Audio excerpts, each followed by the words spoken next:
Have you ever done a side plank and had to stop short because you have shoulder pain, back pain, or just simply don't feel your obliques and or your abs? This is a super common situation, and the problem with this is that you have that one experience and then you never do side planks again.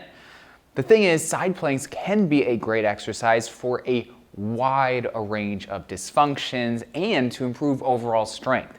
So, in this video, I want to share how you can do a side plank without shoulder pain, without back pain, and make sure that you actually have a good experience doing a side plank so that you can continue to do so and actually get the benefit of them. So by far, the number one issue that people experience with a side plank is the setup. What I actually should say is the lack thereof setup. Usually people go down into a side plank, they go onto their arm and they lift up and they are blindly holding and or they're going up and down for reps. There is nothing to ensure that you're actually ready and able to use the right things. Now, once you understand this, do you need to be super particular and make sure you are perfectly set before you go? No, but if you've had these experiences of pain and discomfort, then it's worthwhile to learn the proper setup so that way you can become efficient at it, and over time you'll see that you'll start to learn it and you can get into it a little bit quicker. So when we go down into a side plank, I would suggest starting with the knees bent. If we're just learning this and we're trying to stay out of pain, this is just an easier way and you have less body weight, so it's a better starting place.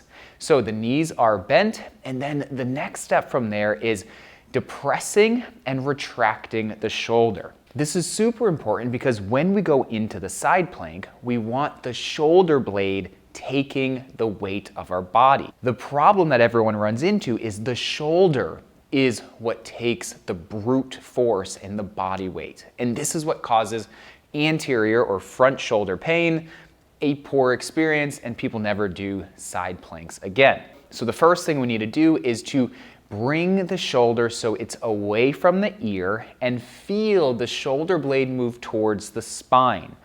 If we can do this, we will feel the shoulder blade activate, and then we need to maintain this throughout the duration of the movement. Next, we want to elevate the bottom rib cage. So the side that you are down on, we need to bring that rib cage away from the floor. Why do we want this? This is going to actually contract those obliques.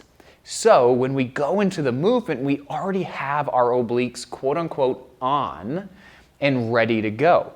This is going to significantly reduce the risk of feeling any sort of low back discomfort. The next step we want to do is bring our belt buckle towards our chin. So imagine you're wearing a belt buckle and you want to tilt your pelvis slightly so that your belt buckle goes towards your chin. This is going to further enhance our ab contraction. It's also going to continue to decrease the risk of any sort of low back discomfort. Next, we want to check everything. As you went through those steps, did you lose the previous? That's why this is a little bit difficult at first. We need to maintain the previous steps. So yes, you are doing more than one thing at once.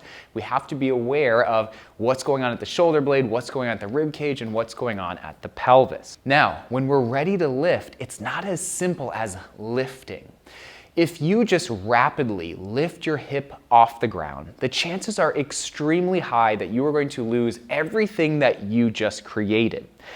So, to ensure that we don't lose that, you want to think about lifting your rib cage up so that your pelvis follows. When you do this, you're going to shift your focus to the rib cage.